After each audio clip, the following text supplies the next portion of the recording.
بسم اللہ الرحمن الرحیم۔ السلام علیکم دوستو، آج کی ویڈیو میں آپ لوگوں کو بتاؤں گا کہ سعودی عرب میں ایک افواہ چل رہی ہے کہ سعودی عرب میں کرونا کیسز جو ہیں وہ بڑھ رہے ہیں اور سعودی حکومت جو ہے وہ مختلف شہروں میں لاک ڈاؤن لگانے جا رہی ہے، جس کی تفصیلات میں آج آپ لوگوں کے ساتھ شیئر کروں گا۔ وزارت صحت کے جو ترجمان ہیں ڈاکٹر علی، انہوں نے واضح طور پر کہہ دیا ہے کہ کوئی بھی کسی قسم کا بھی لاک ڈاؤن نہیں لگ رہا۔ ملکت میں وزارت صحت کے ترجمان نے کہا ہے کہ کرونا وبا کے پہلے والا ماحول بحال نہیں ہے، یعنی جو پہلے والا ماحول تھا وہ نہیں ہے اور اس کا کوئی امکان بھی نہیں ہے۔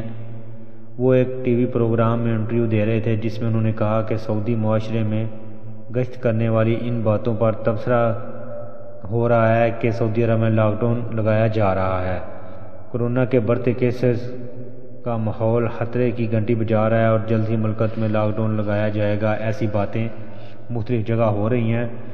ڈاکٹر علی نے اس پر تبصرہ کرتے ہوئے کہا کہ ملکت میں لاک ڈاؤن کی صورتحال کا کوئی امکان نہیں ہے۔ زمینی حقائق یہ ہیں کہ وائرس سے متاثرہ افراد کی تعداد زیادہ تر ان لوگوں کی ہے جنہوں نے یا تو ویکسین ہی نہیں لگوائی یا مطلوبہ خوراکیں یا بوسٹر ڈوز لگانے سے وہ لوگ کترا رہے ہیں۔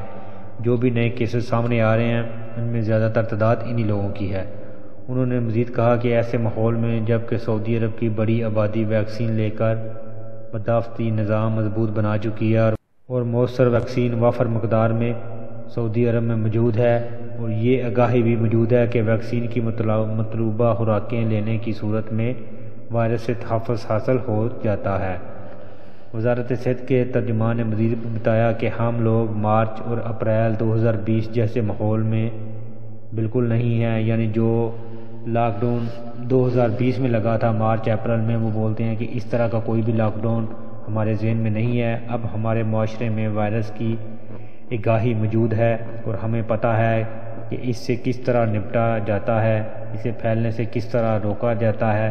ہمیں نہ صرف یہ کہ ان سب باتوں کا علم ہے بلکہ ان پر ہم عمل بھی کر رہے ہیں۔ علی نے اپنی گفتگو میں یہ بھی کہا کہ مذکورہ حقائق کی روشنی میں وبا پھیلنے کے مرحلے جیسی صورتحال نہیں ہے، یعنی جو پہلی صورتحال تھی، پہلی وبا جو اس کے لہر آئی تھی، ویسی صورتحال بالکل نہیں ہے، اور اس بات کا امکان نہ ہونے کے برابر ہے کہ ہم لاک ڈاؤن لگانے جا رہے ہیں۔ ہمارے بچے بھی جلد ویکسین یافتہ ہو جائیں گے۔ بوڑھے، حاملہ خواتین اور بعض لاپرواہ عناصر جو ڈر یا وہم کی وجہ سے ویکسین نہیں لگوا رہے یا مطلوبہ خوراکیں حاصل نہیں کر رہے، یہ بھی جلد ویکسین لگوا لیں گے اور مطلوبہ خوراکیں پوری کریں گے۔ دوستو، انہوں نے واضح طور پہ کہہ دیا کہ کسی قسم کا بھی لاک ڈاؤن نہیں لگنے جا رہا۔ جو لوگ ایسی باتیں کر رہے ہیں وہ بالکل جھوٹی باتیں کر رہے ہیں۔ تو دوستو، یہ تھی آج کی ویڈیو کو لائک اور شیئر ضرور کریں۔ اللہ حافظ۔